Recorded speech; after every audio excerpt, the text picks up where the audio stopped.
Hello friends, welcome to my channel. Friends, ನಾವಿವತ್ತು what is in your mind ಅಂತ ನೋಡೋಣ. ಅಂದರೆ ಪ್ರೆಸೆಂಟ್ ಸಿಚುವೇಷನಲ್ಲಿ ಇಲ್ಲ ಮುಂದೆ ಕೆಲವು ದಿನಗಳಲ್ಲಿ ನೀವು ಏನೋ ಯೋಚನೆ ಮಾಡ್ಬೋದು ಅನ್ನೋದ್ರ ಬಗ್ಗೆ ನೋಡೋಣ ಫ್ರೆಂಡ್ಸ್.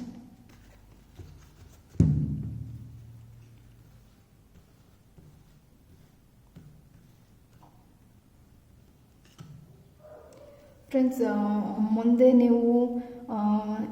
ನೀವು ಸ್ಟೆಬಿಲಿಟಿ ಬಗ್ಗೆ ಯೋಚನೆ ಮಾಡ್ಬೋದು ಫ್ರೆಂಡ್ಸ್. ಅಂದರೆ ನೀವು ಬೆಟರ್ ಪರ್ಸನ್ ಆಗಬೇಕು, ಹೆಲ್ದಿ ಆಗಿರಬೇಕು, ಫಿಟ್ ಆಗಿರಬೇಕು ನಾನು ಅಂತ ಯೋಚನೆ ಮಾಡ್ಬೋದು.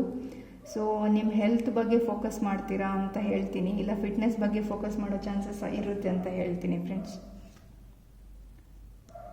ಸೊ ಕೆಲವೊಂದು ಕಾನ್ಫ್ಲಿಕ್ಟ್ಸು, ಡಿಸಗ್ರಿಮೆಂಟ್ಸು ಮತ್ತು ಕಾಂಪಿಟೇಷನು, ಟೆನ್ಷನ್ ಏನಾದರೂ ಇದ್ದರೆ ಅದರಿಂದ ಹೊರಗೆ ಬನ್ನಿ ಅಂತ ಹೇಳ್ತೀನಿ ಫ್ರೆಂಡ್ಸ್. ಸೊ ಈ ಥರ ಸಿಚುವೇಶನ್ ಏನಾದರೂ ಇದ್ದರೆ ಇದರಿಂದ ಹೊರಗೆ ಬನ್ನಿ ಅಂತ ಹೇಳ್ತೀನಿ.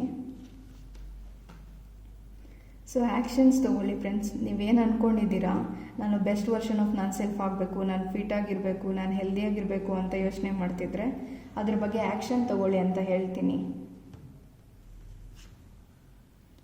ಸೊ ಕೆಲವೊಬ್ಬರು ನಿಮ್ಮನ್ನು ನೀವು ಅರ್ಥ ಮಾಡ್ಕೊಳಕ್ಕೆ ಟ್ರೈ ಮಾಡ್ತಿರ್ಬೋದು ಫ್ರೆಂಡ್ಸ್. ನಿಮ್ಮ ತಲೆಯಲ್ಲಿ ಏನು ಥಾಟ್ಸ್ ಇದೆ, ನಿಮ್ಮ ಫ್ಯೂಚರ್ ಪ್ಲ್ಯಾನ್ಸ್ ಏನು, ಮುಂದೆ ಲೈಫಲ್ಲಿ ನಾನು ಹೆಂಗಿರಬೇಕು, ಇದ್ರ ಬಗ್ಗೆ ಎಲ್ಲ ಸ್ವಲ್ಪ ಥಿಂಕ್ ಮಾಡೋ ಚಾನ್ಸಸ್ ಇರುತ್ತೆ. ಸೊ ಅದ್ರ ಬಗ್ಗೆ ಥಿಂಕ್ ಮಾಡಿ ಮತ್ತು ಅದ್ರ ಬಗ್ಗೆ ವರ್ಕ್ ಮಾಡಿ ಅಂತ ಹೇಳ್ತೀನಿ. ನಿಮ್ಮನ್ನು ನೀವು ಅರ್ಥ ಮಾಡ್ಕೊಳಕ್ಕೆ ಟ್ರೈ ಮಾಡಿ friends. So 2 of cups card ಬಂದಿದೆ. ಸೊ ಫ್ರೆಂಡ್ಸ್, ಮೇ ಬಿ ನೀವು ನಿಮ್ಮ ರಿಲೇಷನ್ಶಿಪ್ ಬಗ್ಗೆ ಥಿಂಕ್ ಮಾಡ್ತಿರ್ಬೋದು ಅಂತ ಹೇಳ್ತೀನಿ. ನಿಮ್ಮ ಪಾರ್ಟ್ನರ್ ಬಗ್ಗೆ ಥಿಂಕ್ ಮಾಡ್ತಿರ್ಬೋದು, ಇಲ್ಲ ನೀವು ಯಾರಿಗಾದರೂ ಆಫರ್ ಮಾಡೋದ್ರ ಬಗ್ಗೆ, ಲವ್ ಪ್ರಪೋಸಲ್ ಬಗ್ಗೆನೂ ಥಿಂಕ್ ಮಾಡ್ತಿರ್ಬೋದು ಅಂತ ಹೇಳ್ತೀನಿ ಫ್ರೆಂಡ್ಸ್.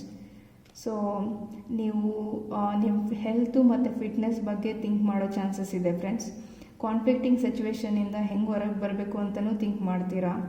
ಮತ್ತು ಇದೆಲ್ಲದರಿಂದ ಹೊರಗೆ ಬಂದು ಆ್ಯಕ್ಷನ್ ತೊಗೊಳ್ಳಾ ಬೇಡವಾ ಅಂತ ಯೋಚನೆ ಮಾಡೋ ಚಾನ್ಸಸ್ ಇರುತ್ತೆ.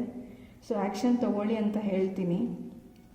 ಸೊ ನಿಮ್ಮನ್ನು ನೀವು ಅರ್ಥ ಮಾಡ್ಕೊಳ್ಳೋದಕ್ಕೆ ಟ್ರೈ ಮಾಡ್ತೀರಾ ಅಂತ ಹೇಳ್ತೀನಿ ಫ್ರೆಂಡ್ಸ್. ಇಲ್ಲ ಟ್ರೈ ಮಾಡ್ತಿರ್ಬೋದು ಆಲ್ರೆಡಿ ನೀವು. ಸೊ ಟ್ರೈ ಮಾಡಿ ಅಂತ ಹೇಳ್ತೀನಿ ಫ್ರೆಂಡ್ಸ್. ಇದು ಯಾರಾದರೂ ನಿಮಗೆ ಕಪ್ನ ಆಫರ್ ಮಾಡೋದು, ರಿಲೇಷನ್ಶಿಪ್ನ ಆಫರ್ ಮಾಡ್ಬೋದು, ಇಲ್ಲ ನೀವೇ ಆಫರ್ ಮಾಡ್ಬೋದು. ಇದು ರಿಲೇಷನ್ಶಿಪ್ ರಿಲೇಟೆಡು ನೀವೇನೋ ಥಿಂಕ್ ಮಾಡ್ತಿದ್ದೀರಾ, ಇಲ್ಲ ಮಾಡ್ತೀರಾ ಮುಂದಿನ ದಿನಗಳಲ್ಲಿ ಅಂತ ನಾನು ಹೇಳ್ತೀನಿ ಫ್ರೆಂಡ್ಸ್.